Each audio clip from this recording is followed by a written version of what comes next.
evening and welcome to NTD News. I'm Stephanie Cox. Here are today's top stories. One of the most prominent January 6 defendants goes on trial. A jury hands down convictions for the founder of the militia group Oath Keepers. Georgia voters came out in record numbers over the weekend to cast ballots in the runoff race for the Senate. Some say this indicates a win for Democrat Raphael Warnock. What can challenger Herschel Walker do? Former President Trump under fire for what he says was an unexpected dinner guest at Mar-a-Lago. How Republicans on Capitol Hill are reacting. A new Pentagon report on the power of China's military. It says the communist country will likely have more than 1,000 additional nuclear warheads by 2035. After a tragic fire in China, protests known as the White Paper Revolution spread throughout the world. Countless people showing they're fed up with the Chinese regime's tyrannical leadership. And we hear insights on Dr. Anthony Fauci's deposition in a case that's set to decide whether the government can pressure big tech firms into censoring posts and users.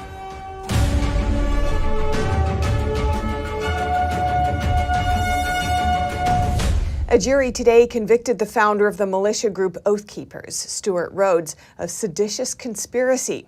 It's in connection with the January 6th Capitol breach. The Justice Department accused Rhodes of instigating a plot to use force to block Congress from certifying the 2020 presidential election. Rhodes is a former Army paratrooper and a disbarred attorney. He's one of the most prominent defendants in the January 6 trials. And in Georgia, early voting in the state's Senate runoff hit record-breaking numbers over the weekend. Could this signal a win for incumbent Raphael Warnock? NTD's Arlene Richards reports. A day before Thanksgiving, Georgia Senate Democrat Raphael Warnock won his challenge to the state's law against voting on the Saturday after a holiday. Over the weekend, voters turned out in record numbers to get their ballots in early. A political commentator says Warnock's challenge may have paid off for the Senate incumbent. Early voting tends to favor Democrats heavily, so this push may be indicative of a win for Warnock, just depending on what in-person voter turnout proves to be on the actual election day next Tuesday for the runoff elections here. He said a win for Warnock could help Senate Democrats pass some of the less controversial bills. According to a recent poll, the candidates are now tied. But the poll says that independents are favoring Warnock by about 4 percentage points. What does Walker have to do to get the independent vote? Yeah, so the polls are pretty close. And I think what independent voters are looking for in terms of policy, we've seen across the country, they don't want extreme policies. They want somebody who's going to be able to govern more toward the center, who's going to work to build alliances, and who's going to work on kitchen table issues like inflation, on gas prices. Some reports say Georgia Republicans are frustrated that Walker didn't win. Walker's campaign just got endorsed by Governor Kemp. Can Kemp convince frustrated Republicans to vote for Walker? Kemp's not on the ballot. This is all going to be about how voters feel about Herschel Walker and Raphael Warnock, and again, which candidate is best speaking to their issues. Over in Arizona, the Attorney General's race is likely facing a recount. This comes as 14 out of 15 counties have approved election results. Secretary of State Katie Hobbs filed a lawsuit late Monday night to compel the Cochise County Board of Supervisors to approve their election results. Under Arizona law, all counties must confirm election results within 20 days of an election. Boards that don't meet the deadline could face criminal charges. Cochise County board members decided to table their decision until Friday. No criminal charges have been filed. But the board in Mohave County complied with the law despite delaying their vote. In a Twitter post on Monday, Republican gubernatorial candidate Kerry Lake said one board member voted against his will. I vote aye under duress. I found out today that I have no choice but to vote aye or I'll be arrested and charged with a felony. Meanwhile, Lake responded to Maricopa County approving its election results. Maricopa County just couldn't wait to certify their botched election. The botched election where half of Election Day voting centers were inoperable. Arlene Richards, NTD News, New York. And the leader of the Republican Party today hinting at opposing former President Trump's bid for the White House. This after Trump hosted a controversial dinner guest who he says he didn't know. NTD's Melina Wisecup has more on how some Republican lawmakers are scrambling to distance themselves. Just 2 weeks after former President Trump officially launched his bid for the White House, attacks are mounting. The most recent over controversial dinner guests. Just last Tuesday, Trump hosted at his home Kanye West along with a few of his friends, one of whom is a man by the name of Nick Fuentes, whom many are labeling as a white supremacist. Fuentes denies this label, but despite this, Republicans have been quick to react, distancing themselves from this negative messaging. Senate Minority Leader Mitch McConnell earlier today fell just short of directly targeting and criticizing Trump. Here's a look. Let me just say that there is no room in the Republican Party for anti-Semitism or white supremacy. And anyone meeting with people advocating that point of view, in my judgment, are highly unlikely to ever be elected President of the United States. Now, Trump has repeatedly defended himself on Truth Social, saying that he simply didn't know who Fuentes was, which is a comment that was reiterated today by House Minority Leader Kevin McCarthy when he was asked about this issue. And McCarthy's reaction is a bit more surprising and interesting than McConnell's. While McConnell has been faced with criticism repeatedly by former President Trump, McCarthy is in a very tight position right now with regards to Republican support. He needs nearly all Republican support in order to take the Speaker's gavel come January. So by, in a way, defending former President Trump here, you can tell he's really trying to hold on to all of that Republican support and not lose any Republican members who may be in support of former President Trump. Reporting in Washington, D.C., Melina Wisecup, NTD News. The Department of Defense has released its annual report on the power of China's military. The report says the Chinese Communist Party could have more than 1,500 nuclear warheads by 2035. NTD's Jason Perry has that story. The new Department of Defense report breaks down the Chinese Communist Party's military and security strategy. The report names the CCP as the biggest threat to the U.S. and to the free and open international system. One area in particular is the Taiwan Strait, which is the body of water between Taiwan and mainland China. Earlier on Tuesday, the CCP said it organized its naval and air forces to drive away a U.S. guided missile cruiser, claiming that the U.S. ship had no right to be there. Pentagon spokesperson General Pat Ryder said the claims were false and that the CCP is trying to establish a new normal. Whereas U.S. and international ships and planes have operated in international airspace or in international waterways for decades, and then suddenly changing and saying, no, this belongs to us, and now you're violating our sovereignty. Again, it's trying to change the narrative, change the status quo, and in fact, fabricate a situation that previously all would agree did not exist. And so again, this is why it's important that we will continue to sail, operate, and fly in those areas. The report says China currently has 400 nuclear warheads, and the communist country will likely have 1,500 nukes by 2035. America currently has about 3,700 nuclear warheads, with about 1,700 currently deployed outside of the United States, according to the Stockholm International Peace Research Institute think tank. The U.S. chairman of the Joint Chiefs of Staff, General Mark Milley, says the CCP wants to be the #1 power in the world by 2049. He explained that there are lots of lessons learned from the war in Ukraine. And one of the things people are learning is that war on paper is a whole lot different than real war. And when blood is spilled and people die and real tanks are being blown up, things are a little bit different. There's a lot of friction and fog and death in combat. And for someone who has, for a military that hasn't fought in combat since fighting the Vietnamese in 1979, they would be playing, a very, very dangerous game to cross the straits and invade the island of Taiwan. The Pentagon's report can be found at defense.gov. Jason Perry, NTD News. And for the past few days, countless people have taken to the streets to join vigils and protests across the world, including in China, Canada, England, and the United States, in what's being called the White Paper Revolution. They're supporting citizens in China after at least 10 people died after being locked in during a building fire. NTD's David Lamb spoke with vigil goers at a California university on Monday night.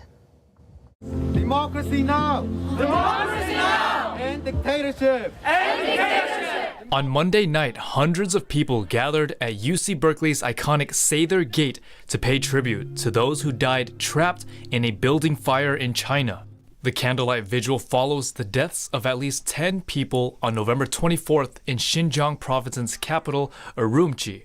First responders were unable to reach an apartment fire that was left to burn for hours due to the COVID-19 blockade and lockdowns stemming from the zero COVID policy set by the Chinese Communist Party, or CCP. The doors are locked due to the zero COVID policy, which is ridiculous. I think that's the voice from hell. Many of those who showed up didn't know who organized the candlelight vigil. They just heard about the gathering through social media. The CCP regularly crushes any sign of open dissent, including banning phrases and slogans from social media.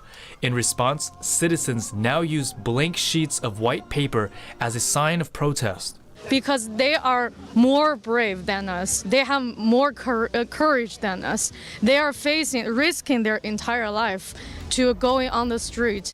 And I think this is what we're happening here.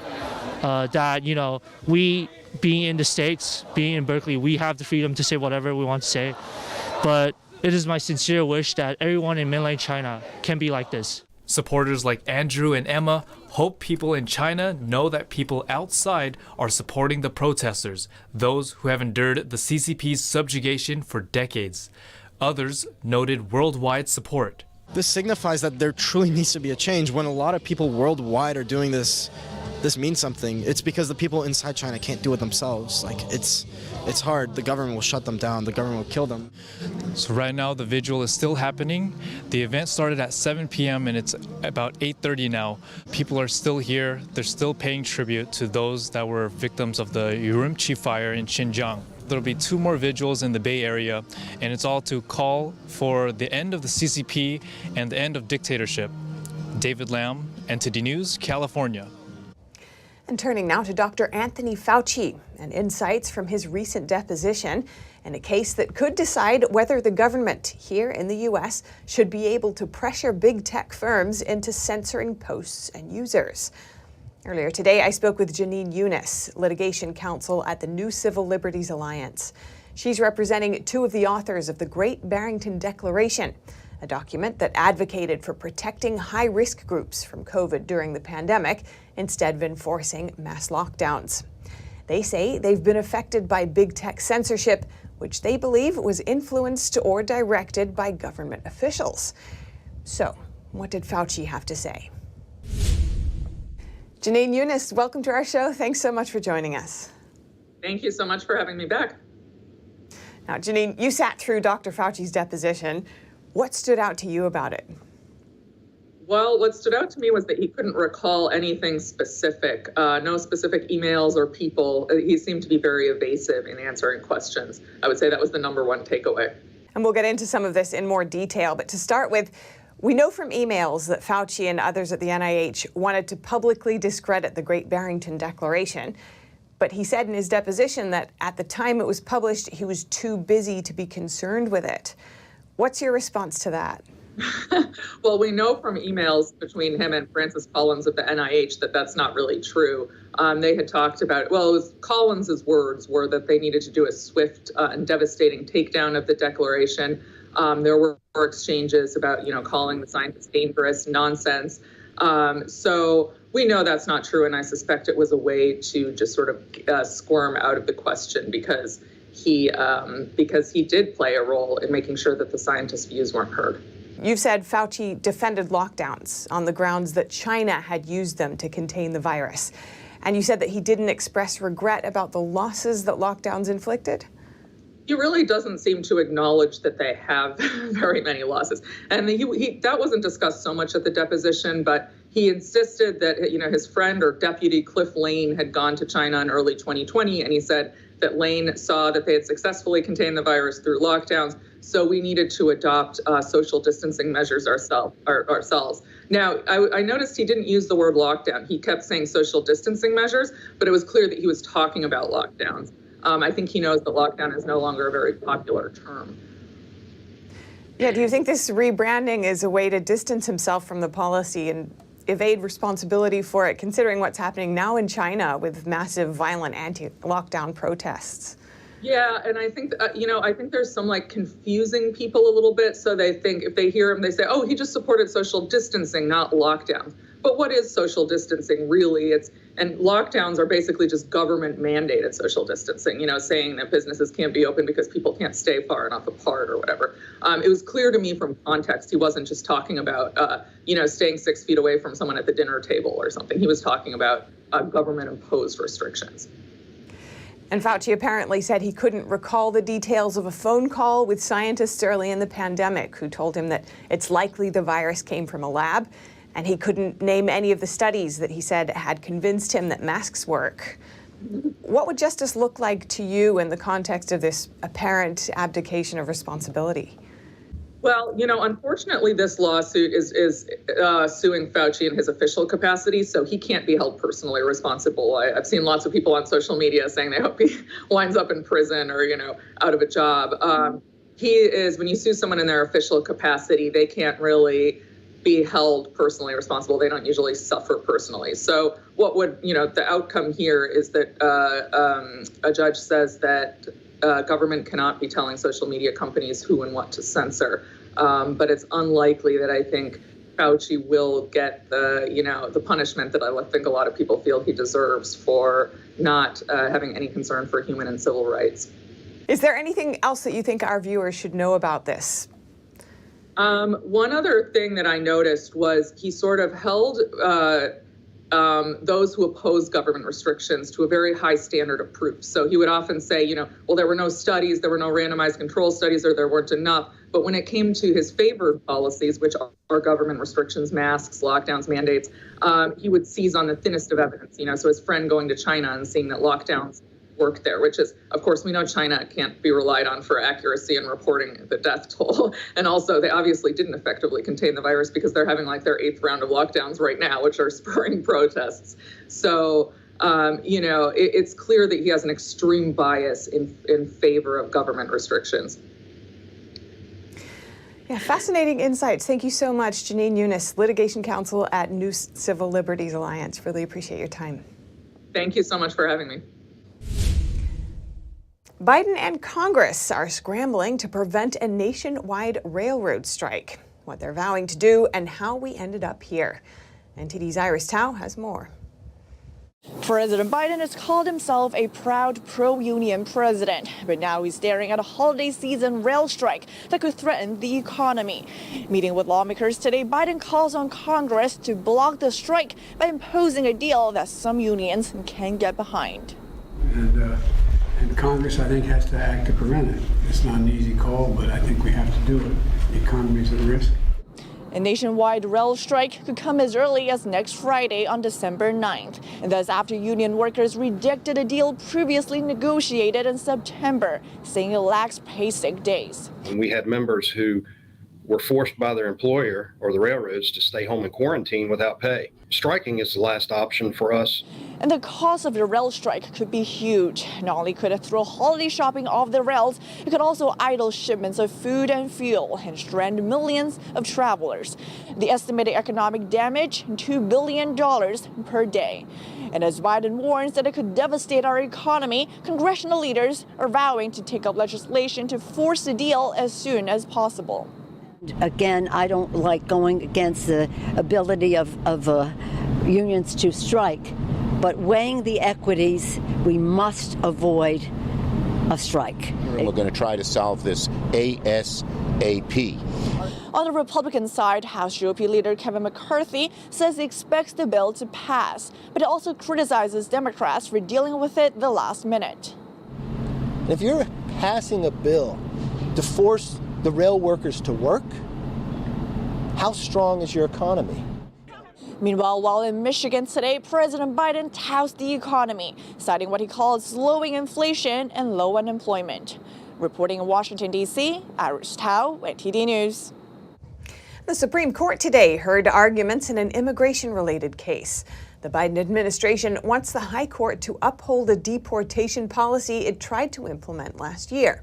However, some say the administration acted unlawfully in implementing the policy. Our reporter spoke with a lawyer. The Biden administration presented oral arguments at the Supreme Court on Tuesday, trying to get the High Court to reinstate a deportation policy implemented last fall. In September 2021, the Department of Homeland Security implemented a policy that made it harder to deport illegal immigrants. The policy paused deportations unless individuals had committed acts of terrorism or espionage or were a threat to public safety. However, federal law requires the detention of people who are in the U.S. illegally and who have been convicted of serious crimes. This law was passed by Congress, the legislative branch. Homeland Security is part of the executive branch, which can't change laws. Texas and Louisiana then sued at a federal court in Texas to block the policy. They won the case, which led to the policy being paused. Newsmax reports that the judge in the case said the Biden administration can't change laws passed by Congress, saying, whatever the outer limits of its authority, the executive branch does not have the authority to change the law. I do agree with the federal judge who ruled in favor of Texas and against the Biden administration. I do believe that the Biden administration is overstepping their authority here. Bobby Ann Cox is a lawyer who stopped New York State from creating quarantine camps when she sued the state on the basis of separation of powers and won the case. The Biden administration reportedly told Supreme Court justices ahead of Tuesday's hearing that the deportation policy does not go against federal immigration law because the wording of the law allows for adjustments. And our federal immigration law clearly says that the federal government shall remove within 90 days any illegal immigrant who's here, who's committed a crime. And the word shall does not afford any sort of discretionary measures by the executive branch or by the agency when they're trying to carry out this law. The Biden administration said in a written high court filing that the policy was reasonable, especially since Congress has not given Homeland Security enough money to vastly increase the number of people it deports. The Supreme Court is expected to make a decision by June of next year. Reporting by Arian Pazdar, NTD News. An official in the Biden administration's Energy Department is charged with theft for allegedly stealing a woman's luggage at the airport. Sam Brinton is part of the Energy Department's Office of Nuclear Energy. The position is Deputy Assistant Secretary of the Office of Spent Fuel and Waste Disposition. According to the Energy Department, Brinton self-identifies as gender fluid and is considered one of the first openly gender fluid officials in the Biden administration. A criminal complaint filed in October says that Brinton took a woman's suitcase from a carousel at the Minneapolis-St. Paul airport on September 16th. The suitcase is allegedly worth over $2,000. Police reviewed video footage of the carousel and identified Brinton. Footage shows the official taking the identifying tag off the suitcase and using the suitcase in at least 2 other trips on September 18th and October 9th. A police officer called Brinton to discuss the incident on October 9th. Brinton confirmed possessing the suitcase but denied stealing it, saying it was a mistake and blamed being tired. Brinton was charged with felony theft of movable property without consent. The charge could end with 5 years in prison, a $10,000 fine, or both. Reporting by Allison Lee, NTD News. And coming up in World Cup action, the U.S. played Iran today. They needed a victory to advance to the next round. Find out how it went and the latest in the controversy between the two teams. Stay tuned for the details after this short break.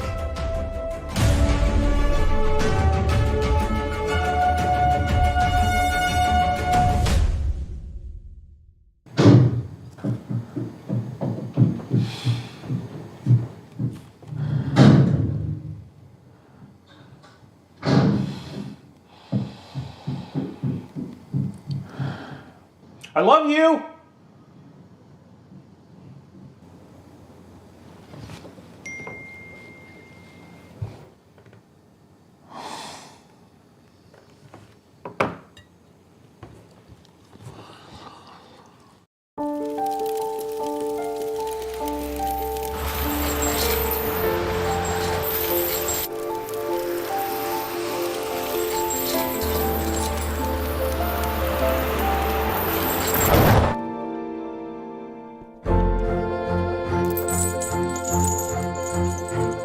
Did you know dragging chains can spark a wildfire? Only you can prevent wildfires.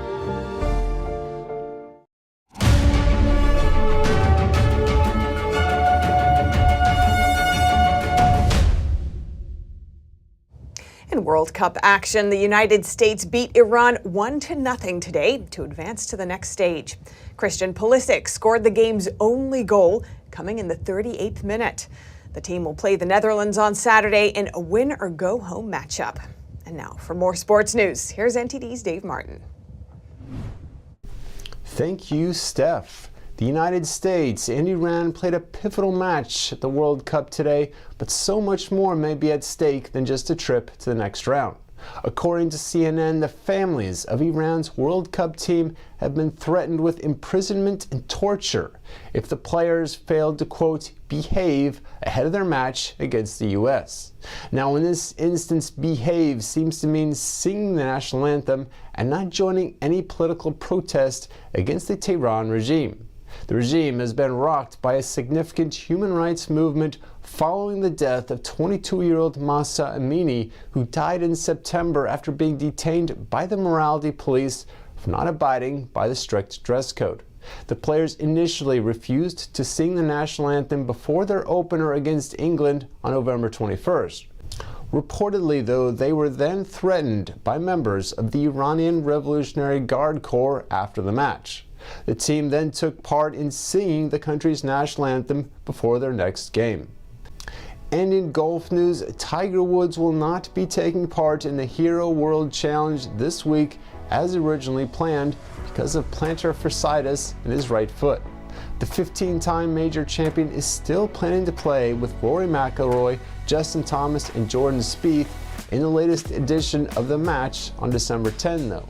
He's also planning to take part in a father-son competition at the PNC Championship the following week, though both events will allow him to use a cart. And for your sports viewing schedule this evening, the NBA has a triple header planned featuring a rematch of last year's Western Conference Finals as the Golden State Warriors face the Mavericks in Dallas. And finally, for you hockey fans, 9 NHL games are on tap for tonight, including the Tampa Bay Lightning and star winger Nikita Kucherov, who leads the league in assists, playing at the first-place Boston Bruins. And that's a wrap for sports. Back to you, Steph. Thanks, Dave. And that's all for today's news. Thanks for tuning in. I'm Stephanie Cox. Good night.